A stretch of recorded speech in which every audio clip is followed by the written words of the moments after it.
the Lisbon quarter of Belém, the vast Hieronymite monastery, the Mosteiro dos Jerónimos, covers an area of no less than 300 meters.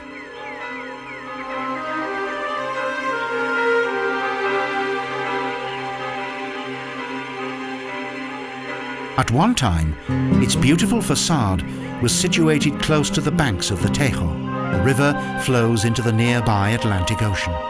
And it is no accident that the monastery was built on this location.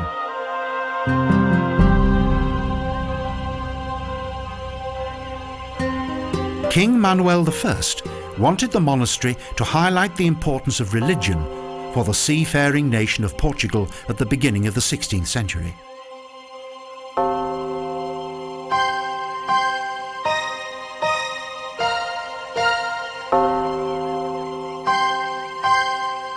Following the laying of its foundation stone in 1502, the architect Diego de Boitac designed the monastery's richly decorated facade.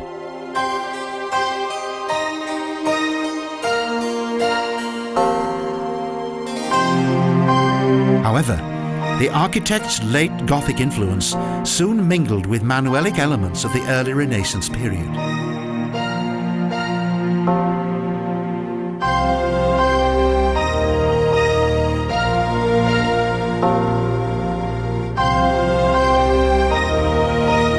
After de Boitac's death in 1517, Spaniard João de Castilho took charge of the project.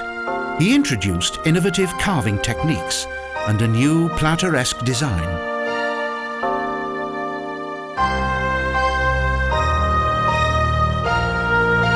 It was not until 1572 that construction work on the Mosteiro dos Jeronimos was completed and the building was finally consecrated.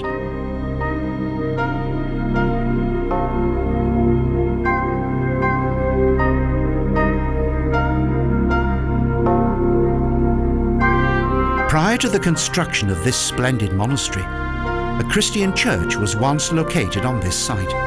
Its chapel was used by sailors as a place of prayer.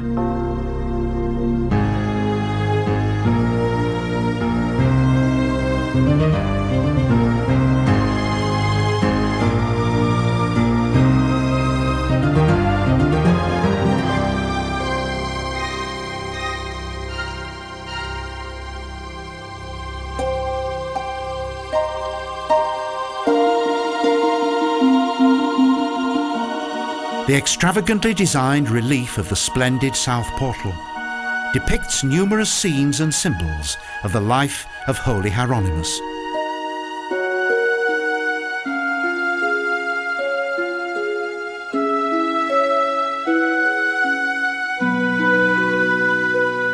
A total of 25 artistic figures adorn the pillars, columns and beautiful baldachins on this side of the facade.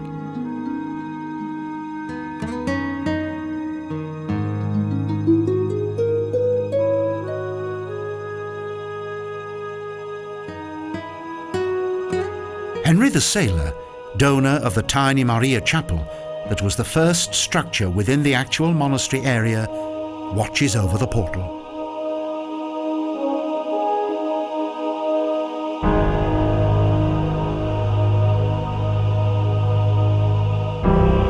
Together with his father King João I, he led a fleet of 200 ships to victory against the North African harbour town of Quetta.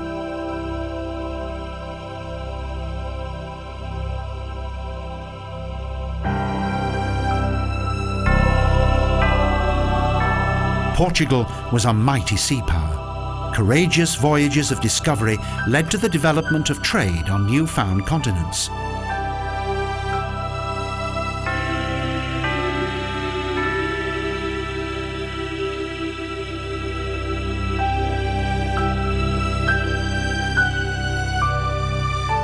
Along with his loyal sailors, the world-famous discoverer Vasco da Gama prayed in the Maria Chapel of Henry the Sailor prior to his ocean-going adventures.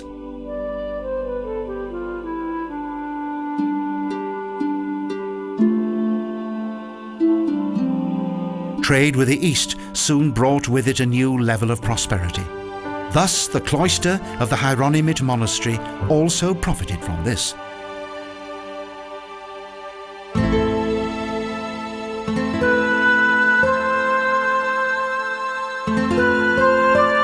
Despite its visibly affected condition, the claustro is thought to be one of the most splendid cloisters in the world.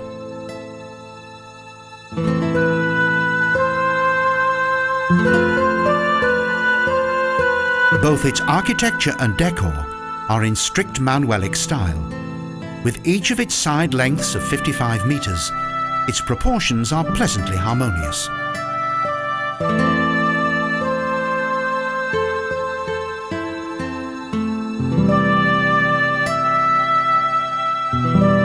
The former wealth of Portugal and its importance as a seafaring nation is displayed in the beautifully shaped double arcades of the cloister.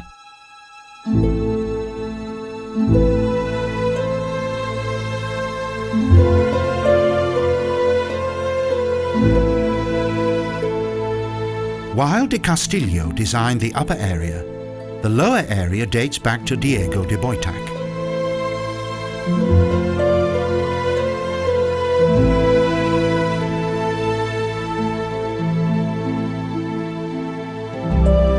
However, the design ideas of each architect have been integrated to produce a most unique and outstanding effect.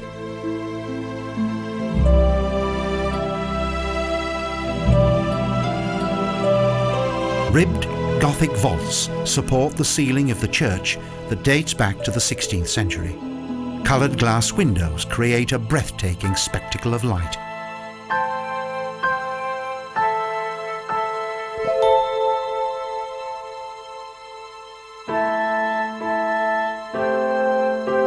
In addition to various important members of the Portuguese royal family and numerous religious leaders, this is also the final resting place of Vasco da Gama.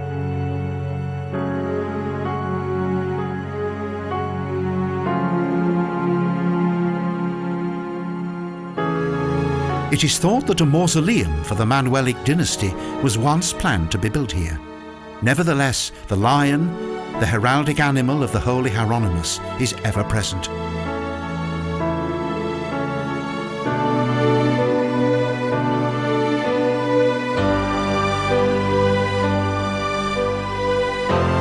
Today, valuable paintings from the beginning of the Renaissance are kept in the former sacristy of the Mosteiro dos Jerónimos.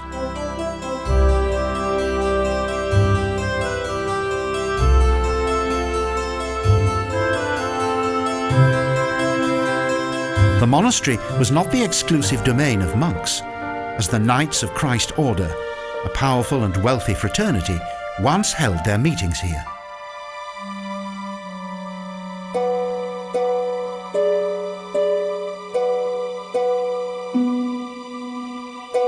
In 1833, Portugal's religious orders were dissolved and a special orphanage was opened here.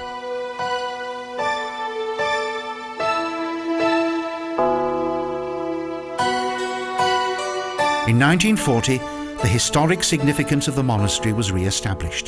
Today, it is a national monument. The monastery's richly decorated facade still shines out with all the glorious lustre of Portugal's courageous seamen and their remarkable voyages of discovery.